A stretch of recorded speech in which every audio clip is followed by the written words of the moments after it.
Hi everyone, आज हम देखेंगे कि आपके एक्स आपके बारे में क्या सोच रखते हैं, क्या सोच रहे हैं वो आपके और उनके कनेक्शन के बारे में, और क्या वो वापस आएंगे ये भी हम देखेंगे।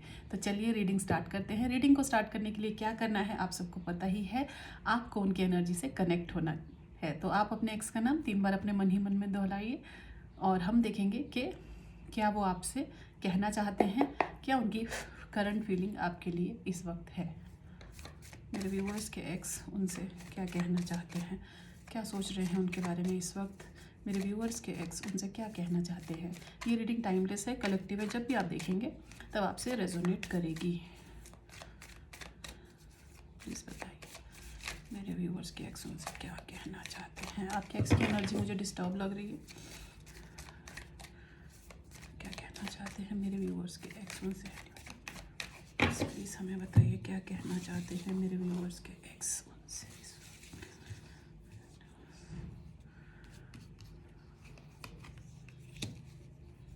मैंने कहा था ना, एनर्जी मुझे सही नहीं लग रही और बहुत आपके एक्स की जो हालत है ना वो ठीक नहीं है गाइस। स्टेबिलिटी के लिए बहुत ज़्यादा वो परेशान है, फाइनेंशियली बहुत ज़्यादा परेशान है, और कहीं ना कहीं आपके जो एक्स है ना वो अपनी फैमिली के चलते ना फीलिंग्स बहुत सप्रेस कर रहे हैं। हो सकता है कि अगर आप लोगों में अभी थोड़ी बहुत हल्की फुल्की कांटेक्ट वाली सिचुएशन भी है तो आपके एक्स ना अपनी बातें आपसे साफ साफ नहीं कह रहे हैं, वो अपनी फीलिंग्स आपसे छुपा रहे हैं, पूरी तरह से छुपा रहे हैं, ये चीज़ फॉर श्योर है। रियलिटी नहीं दिख रही उनको, उनकी आंखों पे पट्टी बंदी है और वो बहुत कंफ्यूज्ड है किसी डिसीजन को लेके। वो दो चीज़ों के बीच में फंसे हुए हैं और उनको नहीं समझ आ रहा, बिकॉज उनकी अभी जो स्टेट है, मेंटल स्टेट है, वो स्टेबल नहीं है। वो बहुत ज़्यादा परेशान है, बहुत ज़्यादा परेशान है, फाइनेंशियली भी परेशान है और डिसीजन को लेके भी परेशान है। May be family is the reason, family की वजह से परेशान है आपके एक्स। और यहाँ पे जो है आपको ये भी कहना चाहते हैं कि दो I want to take an action, मैं एक्शन लेना चाहता हूँ, लेकिन कहीं ना कहीं जो प्रॉब्लम आ रही है वो प्रॉब्लम ये है कि मैं कंफर्ट जोन के बाहर नहीं आ सकता। कंफर्ट जोन के बाहर नहीं आ सकते, उनकी एक प्रॉब्लम हमेशा से ही रही है कि उनको ना होता है ना रिस्क टेकिंग, जो एक चीज़ें हैं वो नहीं करना चाहते। उनको चाहिए अपनी चीज़ों में, अगर आप उनको मिल रहे हो कंफर्टेबली, मतलब फैमिली उनको सपोर्ट कर रही है और सब कुछ कंफर्टेबली चीज़ें हो जा रही है तो वो एक्शन लेंगे। लेकिन अगर कहीं उनको पता नहीं आपके लिए 7 समुंदर पार करने पड़े तो वो वाली एनर्जी में वो है ही नहीं। क्या 7 समुंदर पार करेगा ऐसा इंसान जिसके इस टाइम पे खुद की ही 12 बजे हुए। तो और देखते हैं क्या है एनर्जी में भी, थोड़े टाइम के बाद चीज़ें ठीक हो जाए ऐसा मुझे लग रहा है। Let's see. Oh my God, possessive बहुत है, एक्शन वैक्शन लेना नहीं लेकिन पोजेशन पूरा है आप पे। वो सोचते हैं कि आप कहीं कहीं और ना जाओ, या फिर आपको ना किसी और के साथ देख के या आप किसी और से बात करते हो ना तो इस इंसान को अभी भी जेलसी होती है। ये इंसान आपके ऊपर अभी भी अपना हक समझता है।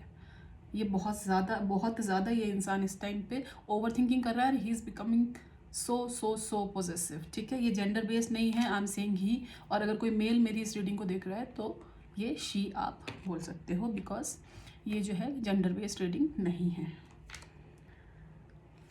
आपके साथ बिताए हुए पलों को ना उनको बहुत याद आते हैं और वो उन पलों को ना बार बार रिकॉल करना, जिसको कहते हैं ना, रिकॉल करते हैं और कहते हैं कि क्या स्ट्रॉन्ग बॉन्ड था, हम कितने प्यार से रहते थे, हमारी ज़िंदगी में प्यार के अलावा और कुछ ही नहीं था। और आपने उनको जो प्यार दिया है ना, वो प्यार उनको बहुत ज़्यादा याद आता, बहुत ज़्यादा। वो उसको उस प्यार के लिए ना वो बहुत ज़्यादा कई बार ना इमोशनल हो जाते हैं। इतना याद आता है आप दोनों के बीच का प्यार, क्योंकि आपने ना गाइज, आप चाहे मेल हो चाहे आप फीमेल हो, आपने उनको ना एक मदरली लव दिया है। मदरली लव होता है ना कि मतलब एक माँ की तरह, माँ जैसे अपने बच्चे का ख्याल रखती है ना, उस तरह से आपने इनको प्यार दिया है। लेकिन कहीं ना कहीं आपके प्यार की कदर नहीं हुई है। वो इसलिए नहीं हुई है क्योंकि जो इंसान है ना, आपका जो पार्टनर है ना, उसके अंदर करेज नहीं है, हिम्मत नहीं है उस इंसान के अंदर। ओ माय गॉड, यहाँ पे दिस पर्सन आपके लिए ये जो है, क्या कहूँ मैं, यहाँ पर कप ऑफ लव ऑफर करना चाहते हैं, लेकिन ना यहाँ पे जो करना तो चाहते हैं, इंट्यूटिवली मुझे लग रहा है कि अभी नहीं करेंगे। करना चाहते हैं, अभी नहीं करेंगे, राइट नाउ नहीं करेंगे, क्योंकि क्यों नहीं करेंगे ये भी हम देखते हैं। क्यों नहीं करेंगे हमें बताइए कार्ड्स, अभी क्यों नहीं करेंगे। एज आई सेड, वो ना बहुत ज़्यादा नेगेटिव हुए पड़े हैं फाइनेंसेस को लेके। अब उनके पास है, वो कर सकते हैं, वो इंसान कर सकता है, उसके अंदर ये वाला कैलिबर है, लेकिन इस टाइम पे जो क्या है, इस टाइम पे वो अपनी किंग ऑफ पेंटिकल्स वाली एनर्जी में नहीं है। अगर ये इंसान इस एनर्जी में स्विच कर ले, अगर ये इंसान इस एनर्जी में टैप इन कर लेना, तो आपकी चीज़ें ठीक हो सकती है। इस इंसान के अंदर कैलिबर है, लेकिन वही है ना, कैलिबर होने से भी क्या होगा जब आप इस टाइम पे इतने नेगेटिव हुए पड़े हो। ऐसा आप अपने, ये सोच रहा है अपने आप को ऐसा कि मैं कुछ नहीं कर सकता, लेकिन ये है ऐसा, लेकिन अपनी इसमें टैप इन नहीं हो रहा। मतलब क्या है, दूसरों को तो ये बहुत अच्छा ज्ञान देता है, ये इंसान दूसरों को बहुत चीज़ें समझाता है, इंटेलिजेंट है, बुद्धिमान है, लेकिन जब अपनी बारी आती है ना, तो वो चीज़ें खुद के साथ नहीं करता। और क्या कहना चाहते हैं, oh my God, this person is manifest कर रहे हैं कि आपका और उनका जो बॉन्ड है वो फिर से वैसा हो जाए और आप उनकी लाइफ में आ जाओ। ये मैनिफेस्टेशन चल रही है गाइज। आपके एक्स आपको वापस चाहते हैं। मैं देखना चाहती थी कि वो वापस चाहते हैं कि नहीं, ये कार्ड खुद ही आ गया। जो इंसान मैनिफेस्ट कर रहा है आपको, वो आपको वापस तो चाहता ही है, तो वो आपको अपनी लाइफ में वापस लाना चाहते हैं। तो क्लेम कर लीजिए एनर्जी, जो जो अपने एक्स को वापस चाहता है। और किसी किसी को अगर वो मूव ऑन कर चुका है, तो उसके लिए तो ऑलरेडी जो है उसने कोई और पार्टनर चूज़ ही कर लिया। लेकिन जो अभी भी वेटिंग में, वो आएंगे। घबराते हैं, बहुत डरते हैं बहुत। सिचुएशन हल्की हो जाए तो वो बहुत डरते हैं, सिचुएशन नेगेटिव हो जाए तो बहुत डरते हैं। इस इंसान को सिर्फ और सिर्फ करेज चाहिए। करेज आते ही ये इंसान आपकी तरफ आएगा इंसान, इसको करेज की ज़रूरत है। आएगा तो कब तक आएगा, देखते हैं कब तक आपकी लाइफ में ये वापस आएंगे। ओह माय गॉड, बहुत जल्द होने वाला है। बस यहाँ पे पता है मुझे क्या प्रॉब्लम लग रही है, इस इंसान ने जिस दिन ठान लिया ना, जिस दिन कह लिया कि मैं आऊँगा, जिस दिन इसने चाह लिया अंदर से, उसी दिन ये वापस आ जाएगा, उसी दिन ये वापस आ जाएगा। सिर्फ और सिर्फ इसके चाहने पे है, और जो ये चाहत है, जो इसके अंदर करेज है, ये भी बहुत जल्द इनके अंदर आने वाला है। मैं कहूँगी आने वाले 10 to 20 days के अंदर you can expect a movement, expect a call from your person. X person उनके लिए जिन्होंने, भले ही नो कम्युनिकेशन हो गया, लेकिन उन्होंने जो है अभी भी होप नहीं छोड़ी है। ये उनके लिए मैंने पर्सन आया है। आई डोंट नो मेरे मुंह से पर्सन क्यों निकला, क्योंकि पर्सन इसलिए निकला, अब मैं बता देती हूँ, नेक्स्ट कार्ड देख के आपको समझ आ जाएगा। See look here, lovers card. प्यार आपसे बेतहाशा है, बेइंतहा है, सिर्फ और सिर्फ करेज की कमी है। तो आपके जो एक्स है वो आपसे ये कह रहे हैं कि मैं तुमसे बहुत प्यार करता हूँ, और मुझे रियलाइज़ हो गया है कि तुम ही हो जो मेरी लाइफ में खुशियाँ भरती हो, और तुम ही हो जिसके साथ मैं ओपनली कम्युनिकेट करता हूँ या करती हूँ। औरों के साथ वो कम्युनिकेशन नहीं कर पाते हैं, औरों के टाइम पे वो सप्रेस हो जाते हैं। औरों की से जब बात करनी होती है तो इस वाली एनर्जी में होता है, जब आपसे बात करनी होती है तो इस वाली एनर्जी में होते हैं। ठीक है, वो आपसे बहुत प्यार करते हैं। सप्रेस इस टाइम पे कर रहे हैं, कहीं ना कहीं आपसे भी फीलिंग सप्रेस कर रहे हैं। क्यों कर रहे हैं? डर की वजह से। तो अभी फिर से कार्ड्स को कलेक्ट कर लेते हैं।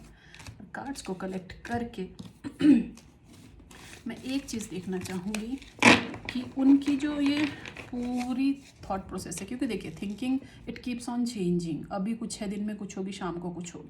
तो अभी मैं ये देखना चाहूँगी कि उनका जो थॉट प्रोसेस है या उनकी जो थिंकिंग है, उसका कंक्लूजन क्या है, final outcome of his thinking right now. अभी के लिए, फिलहाल के लिए उन्होंने थिंक करके क्या डिसीजन लिया, थिंक करके क्या सोचा फाइनली। इतना सोचने के बाद हम सोचते हैं ना, अच्छा अब क्या करना है। तो देखते हैं what's the final outcome of his और हर थिंकिंग। एज आई सेड कि ये इंसान ने फाइनल आउटकम भी इसकी थिंकिंग का यही है कि I will take action, I am passionate for my love, but not now. अभी नहीं आ रहा है एक्शन। अभी इंसान की एनर्जी देखिए, दोबारा सेकेंड टाइम ये कार्ड आ गया है। ये इंसान अभी इस वाली एनर्जी में है। ये इंसान इस टाइम पे बहुत ज़्यादा स्टेबिलिटी के लिए बहुत स्ट्रगल कर रहा है, मनी वाइज बहुत स्ट्रगल कर रहा है, और अभी इसने इस रिलेशनशिप को पॉज दिया है। अभी जो इंसान है ना अपने साथ टाइम बिता रहा है, मे बी इंट्रोस्पेक्ट कर रहा है अपने आप को, तो इस टाइम पे अभी आपके रिलेशनशिप में पॉज है। Action is coming guys, action expect कर रहे हो आप, लेकिन अभी नहीं आएगा ये एक्शन, ठीक है। कॉल आएगा, कुछ आएगा, थोड़े टाइम बाद आएगा, वो कार्ड्स में पहले भी बताई दिया है, पर अभी जो मैंने कंक्लूजन में जो कार्ड निकाले उन्होंने भी सेम एनर्जी ही दी। तो अभी हम देख लेते हैं कि जो आपके एक्स है वो आपसे क्या मैसेजेस आपको देना चाहते हैं, उनके hidden feelings, hidden thoughts, hidden messages for you guys. Please divine father, divine mother, angels बताइए हमें, मेरे व्यूअर्स के एक्स उनको क्या जो है इस वक्त मैसेज देना चाहते हैं, क्या है उनके hidden feelings for my viewers. I take 3 cards and bottom of the deck.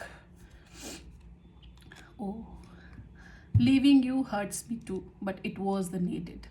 तुमसे दूर जाना मेरे लिए भी मुश्किल था, पर उस टाइम पे शायद यही ज़रूरी था। गए हैं दिल पे पत्थर रख के, प्यार आपसे ही करते हैं। I know I messed up our relationship. पता है इंसान को कि मैंने ही गलती की है, और मैंने ही अपना जो रिश्ता है वो इतना खूबसूरत सा रिश्ता, एक डिवाइन लव वाला रिश्ता, जिस रिश्ते में इतनी हार्मनी थी, जिस रिश्ते के लिए लोग तरसते हैं, जिस रिश्ते के लिए लोग तड़पते हैं ना कि मुझे ऐसा पार्टनर मिल जाए, वैसा पार्टनर उन्होंने अपनी बेवकूफ़ियों की वजह से खो दिया। उन्होंने सब कुछ मैसअप कर दिया सिर्फ अपने फियर्स की वजह से। तो इस चीज़ के लिए वो उस चीज़ का रिग्रेट उनके मन में है। वो कह रहे हैं कि उनको पता है कि मैंने चीज़ें ख़राब कर दी है, ठीक है। नेक्स्ट देखते हैं।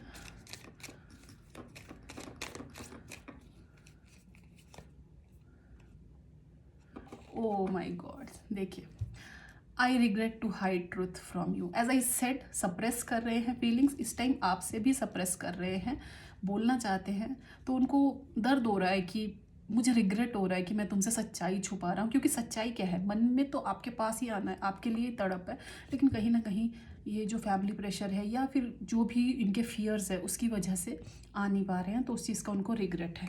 बॉटम ऑफ द डेक की एनर्जी देखते हैं क्या है। आपके जो एक्स है, you are the most precious gift of God for me. आप उनके लिए भगवान का भेजा हुआ सबसे नायाब, सबसे खूबसूरत तोहफ़ा हो, और ये चीज़ उनको भी पता है। बस ये इंसान इस चीज़ की वैल्यू कर ले और वापस आ जाए। यही जो है मेरी भी दुआ है आप सबके लिए, अगर आप उनको वापस चाहते हो तो। ऐसा नहीं है कि ज़बरदस्ती, क्योंकि किसी किसी को घाव इतना तेज़ लग जाता है ना कि वो इंसान मूव ऑन कर जाता है, दूसरा इंसान ही कर जाता है कि इसने मेरी वैल्यू नहीं करी। तो जो मूव ऑन कर चुके हैं ये उनके लिए नहीं है, जो अभी भी वेट कर रहे हैं ये उनके लिए है। तो वापस आ जाए आपके एक्स और आप लोगों की लाइफ में फिर से खुशियाँ आ जाए। अगर आपको ये रीडिंग अच्छी लगी हो तो please like, share and subscribe my channel. Thank you so much for watching the video. Bye bye, take care, God bless you all. And one more thing, इस एनर्जी को क्लेम ज़रूर कीजिए। क्लेम करने के लिए आप अपने और अपने पार्टनर के इनिशियल्स को बीच में एक प्यारा सा हार्ट लगाकर कमेंट सेक्शन में लिख दीजिए। Thank you so much, bye bye, take care, God bless you all.